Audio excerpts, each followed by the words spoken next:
All right, everybody, welcome back to the Preacher and the Prodigy podcast. After a 1 week hiatus, apologize to everyone who logged in looking for last week's podcast. I was actually over in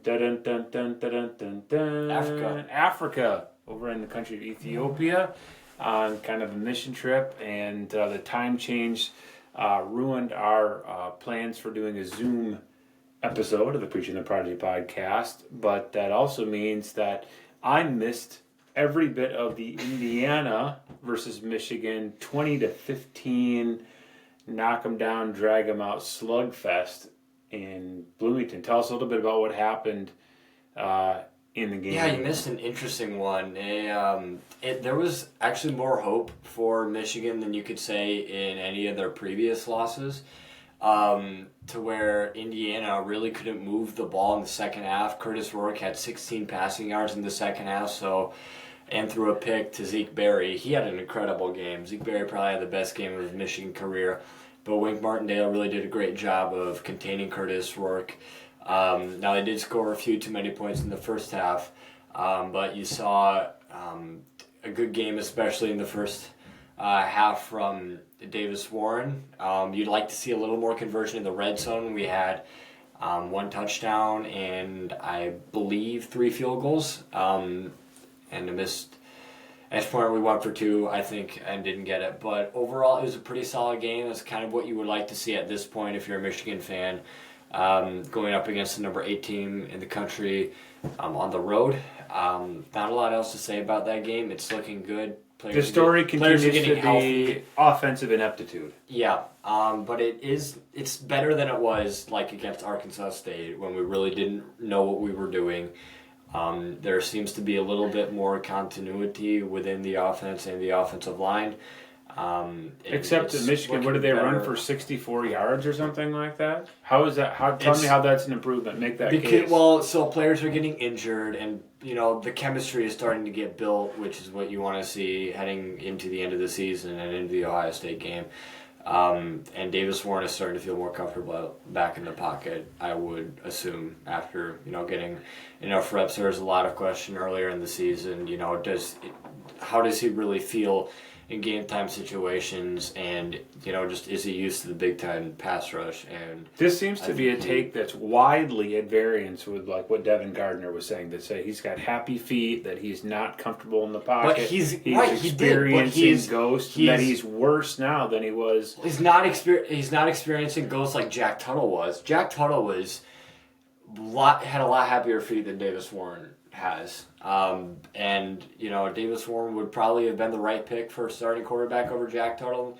He was, in fact. With the way I see it. Well, it wasn't against Washington, but Kelly lost his job. Defense played solid. You really like to see the cornerbacks get healthy and Mason Graham to get fully healthy. You're resting up bye week this week, so hopefully they'll be ready to go. Will Johnson out again. Yeah, hopefully they'll be ready to go by come Northwestern and come Ohio State. So a bye week here. Nothing changes because we didn't pick the game in our overall guesses of the score.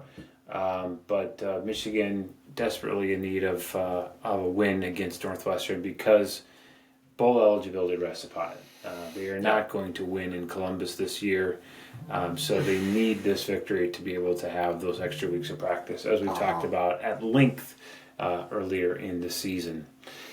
Looking back, Oregon was a game in which Michigan didn't seem in the first half like they would be competitive, but in the second half showed a little bit of spark until an interesting decision to have Samaj Morgan attempt to pass to Alex Orji, which was sniffed out instantly. It's getting too pretty. By the defense for Oregon. They go on to win the game 38-17? Yeah, 38-17. Garbage time points, so it was really like a 14-point game. But yeah, and Michigan had a chance to make it 7 until a really weird 4th down play call that I think was probably the point at which most Michigan fans just said, I don't think Kirk Campbell can be our offensive coordinator in 2025. I think it was that play that was the straw that broke the camel's back. for that. Yeah, he's starting to get creative. He saw creativity against Michigan State, and he had a little bit of it against Oregon, but too much, and it'll backfire like it did in the red zone. Yeah. Sherman Moore did not have time to do a nationwide search for an offensive coordinator at that time of the season. I think he took the available person there, and hopefully in the offseason he'll move Kurt Campbell back to quarterbacks coach at most, and bring in someone who's coordinated a. Did you want Brian Greasy to come over from San Francisco, or what? I floated it as a quarterback. I floated it as a person. Brian Greasy has done wonders with the Brock Purdy situation. Of course, he's blessed to have Christian McCaffrey back there as well. But he is only the quarterbacks coach of the 49ers. He is not the offensive coordinator.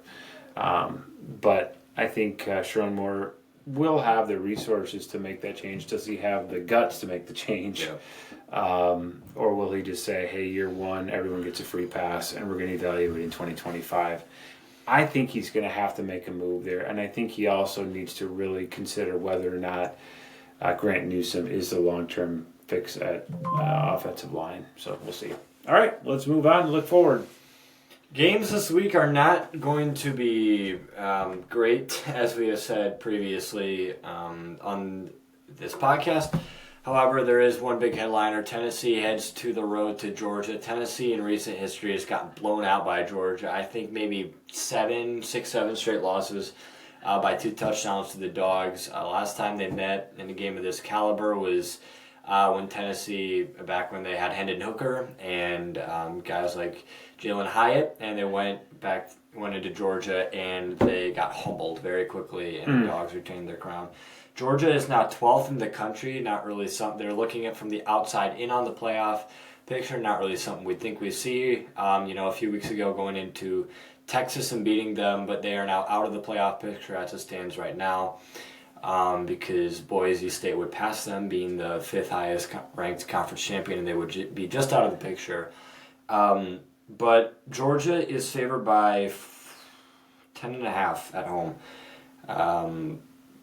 Hosting a Tennessee team that has been not really what we've seen Tennessee in previous years, more of a defensive-minded team, especially along the defensive line. I'm going to just say, if this is the highlight game of the week, this is one of the worst late season weeks of college football. Well, this is the time of the year when big SEC teams will schedule their games against FCS opponents. Like Alabama's playing Mercer, I think, this week. This is when they take their almost bye weeks. Functional bye week. Before rivalry week. I have no idea why. I'm just going to go Georgia. Bounces back. Give me the Dogs. Yeah, give me Georgia. They started to turn this not into a rivalry and started to own the Vols. Fighting Josh Heupel, give me Georgia also. We might go through these a little quickly, although there are some interesting lines. One of these, a night game, late night game, Kansas, who is 3-6, is playing at the 6th ranked team in the country, the BYU Cougars, and yet BYU is only favored by 2.5.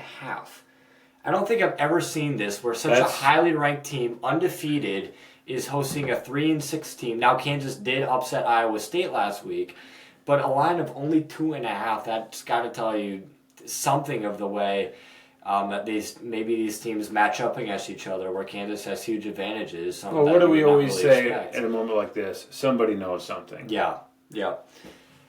I will give me Kansas, I guess. If they really think that this line is going to be lower, they got to make it so that people will still bet 50-50, but maybe they just think that Kansas is going to win outright. I'm going to side with what Vegas could be thinking here. Give me Kansas in a big upset and shake up the college football. Somebody knows something, but I'm not that somebody. Give me the Cougs. All right. Another, the only other top 25 game this week, 23rd ranked Missouri goes to 21st ranked South Carolina. Closely ranked teams, and yet the Gamecocks are favored by 14. Mid-afternoon game, give me South Carolina. Missouri has not really played anybody, and they have not looked good against the teams that they have played. South Carolina has had a much tougher schedule, and they have fared just as well, if not better. Give me Gamecocks to cover 14. South Carolina is kind of up and down. I'm going to take the Missouri Tigers. All right. The Wisconsin Badgers have another night game against a top-ranked opponent. This time they're bringing home the number 1 team in the land, the Oregon Ducks, 10-0. Oregon is favored by 14 on the road. Another crazy environment in Camp Randall. Last time they hosted a team like this, they played Penn State, and it did not turn out well for them. Give me... I don't know. Give me Wisconsin in this game. I like a closer game. I think Dan Lanning isn't really one to blow out teams. They played Maryland last week, and that really wasn't ever in question. But it wasn't like Oregon won 59-3. Give me Wisconsin to cover, maybe like a 31-21 kind of game. I'm going to take the Ducks. I think Dan Lanning toys around with people sometimes, but I think when he needs to make a statement, he can and he will. Dan Lanning, I'm guessing that he knows he's got a pretty good shot at the 5 seed, even if he loses the Big Ten championship, and he will not want to forfeit that position. I think Oregon wins this game fairly comfortably. I just still don't trust in Wisconsin right now, even when they jump around in Camp Randall. Give me the quack attack.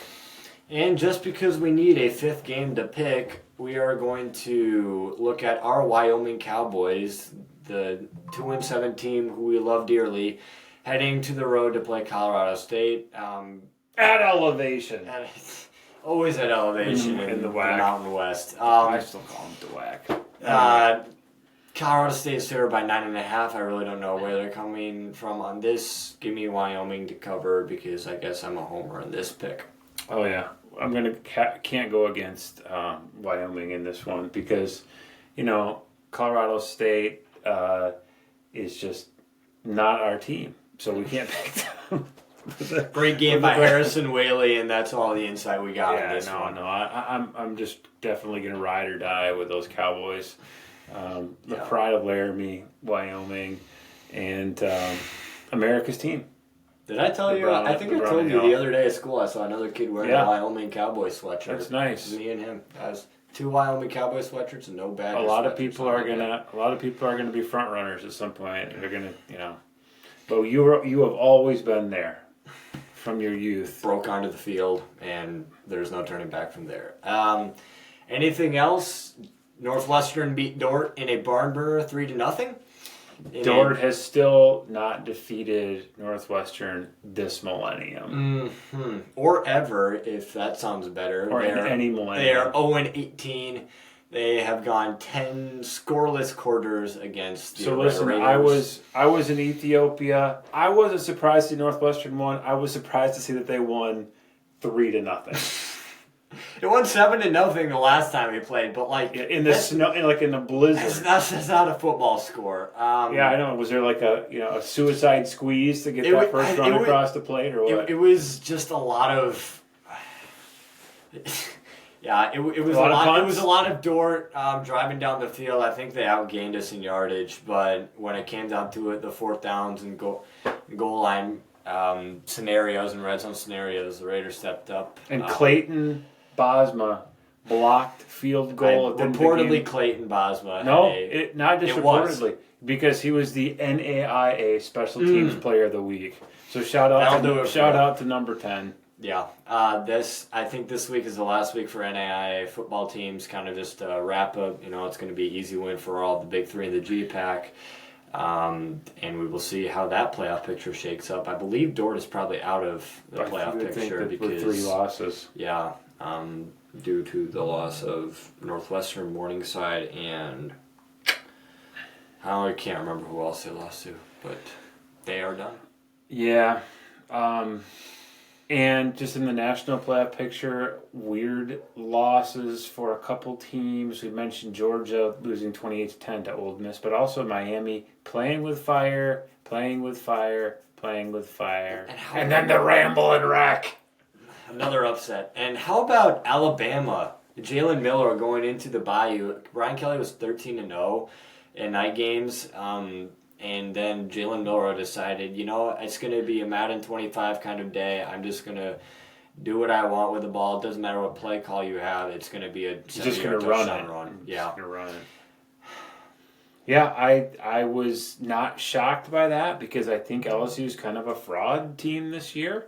But the deficit, because it was 42-6 at one point, was it not? Yeah. And in the Bayou. You know what's I didn't think about is that the Big 12 might not have a playoff team this year because of the way that Tulane has played, as they could be the 5th highest ranked AAC champion. They have a date with top 25 Navy this week, I believe. And if they continue to win out and crazy things happen in the Big 12, there's a chance that the Big 12 doesn't get a playoff spot. Really disappointing to see Iowa State fall apart here down the stretch because they looked strong early. But, it's just, this is a 2-conference game now. I mean, the Big Ten and the SEC and everyone else is kind of, because Miami is a fraud, Florida State blows, Clemson just kind of there. Sitting around, hanging around, but no one thinks they're a national title contender. They got blown off the field against Georgia. So it's hard to say right now who is the most likely team to win the national championship. But again, if I had to bet money, I think I'm still betting the Buckeyes. I am too. But another under the radar team that's no one talking about somehow, it's the Colorado Buffaloes. They're sneakily coming up and making a name for themselves. Another nice win last week. So and that's just a strange way to end with that, to say that Colorado's doing anything quietly or sneakily when Coach Prime is on the sidelines. And on the TV commercials everywhere. He's actually a pigeon now, and he's doing the Aflac animal Drop thing. and give me 20. 20 what? Yeah. So Coach Prime is everywhere. I think actually Nick Saban is pretty good on the commercials as well. The one where he's like the Aflac commercials. He's not just the Aflac, but he's like, isn't he doing like VRBOs or Airbnbs or something like that? And he's providing the rules, for people, which is pretty good. No fun. Yeah. So Nick Saban was not particularly likable on the sidelines, but he's very likable off them. I love Nick Saban on ESPN College Game Day. I think beginning of the year we both thought he could be kind of a bust, but he has been great. I mean, he has so much fun with the guest pickers and with the fans, and his analysis is so. He doesn't have that urban smugness. I mean, everyone would just love to blast Urban Meyer into the sun, but Saban is just kind of a fun dude. I always thought maybe we should do an off-season show on which college football personalities would love to be game day hosts. Because I always thought Les Miles would be a lot of fun just because he's so wild and unpredictable.